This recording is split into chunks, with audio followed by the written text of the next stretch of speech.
श्री शिवाय नमस्तुभ्यम हर हर महादेव। नवरात्रि में माँ दुर्गा की आराधना की जाती है।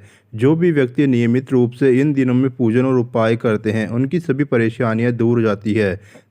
देवी को प्रसन्न करने के लिए पूजा क्रम के साथ ही कुछ अन्य उपाय भी करने चाहिए। नवरात्रि के 9 दिनों में कन्याओं को दान करनी चाहिए। सभी चीज़ें प्रसन्न हो जाती है माँ दुर्गा।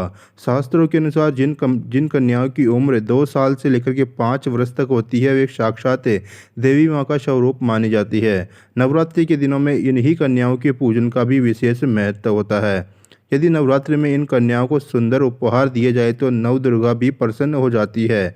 नवरात्रि के 9 दिनों में अलग अलग वस्तुएं कन्याओं को भेंट में दी जानी चाहिए। नवरात्रि का पहला दिन। नवरात्रि का प्रथम दिन कन्याओं को सुगंधित और ताज़ा फूल भेंट में देना चाहिए, जो कि बहुत ही ज़्यादा शुभ माना जाता है। इसके साथ ही कोई भी श्रृंगार सामग्री भी अवश्य दें। अगर आप माँ सरस्वती को प्रसन्न करना चाहते हैं तो आपको सफ़ेद पुष्प छोटी कन्याओं को अवश्य देना चाहिए। अगर धन संबंधी कार्यों में सफलता पाना चाहते हो तो लाल पुष्प किसी कन्या को अवश्य देकर के खुश करना चाहिए। नवरात्रि का दूसरा दिन। नवरात्रि के दूसरे दिन कन्याओं को फलों का दान करें। इसके बाद कन्याओं का पूजन करें। फलों का दान करने से व्यक्ति की स्वास्थ्य और धन संबंधी मनोकामनाएं पूरी हो जाती है। ध्यान रखिए कि फल खट्टे नहीं होना चाहिए, मीठे फलों का ही दान करना चाहिए। नवरात्रि का तीसरा दिन। नवरात्रि के तीसरे दिन कन्याओं को स्वादिष्ट मिठाई का दान करना चाहिए।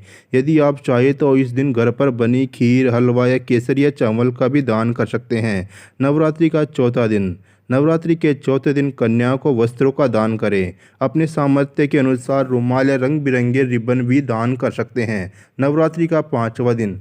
नवरात्रि के 5वें दिन कन्याओं को 5 प्रकार की श्रृंगार सामग्री देना शुभ माना जाता है, जैसे कि बिंदिया, चूड़ी, मेहंदी, बालों के लिए क्लिप्स, सुगंधित साबुन, काजल इत्यादि चीज़ें दी जा सकती है। ऐसा करने पर देवी माँ से सौभाग्य और संतान संबंधित सुख प्राप्त होता है। नवरात्रि का छठवां दिन। नवरात्रि के छठवें दिन छोटी छोटी कन्याओं को खिलौने देने चाहिए। अपनी श्रद्धा के अनुसार खेल सामग्री का दान करना चाहिए। नवरात्रि का 7वां दिन। नवरात्रि के 7वें दिन माँ सरस्वती की कृपा पाने का दिन होता है।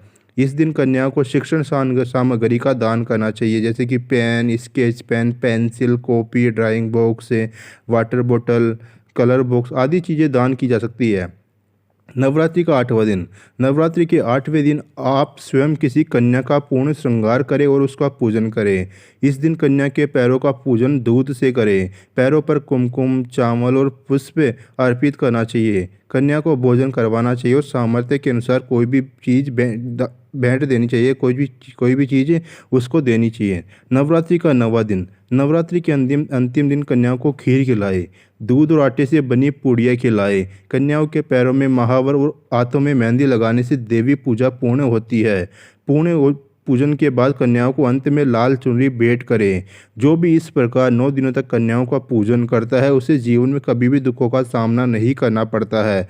नवरात्रि के दिनों में और अन्य दिनों में अधार्मिक कार्यों से बचें। दोस्तों, जानकारी अच्छी लगी तो वीडियो को लाइक कर दी, चैनल को सब्सक्राइब करना मत भूलिएगा। कमेंट में श्री शिवाय नमस्तुभ्यम हर हर महादेव अवश्य लिख दी।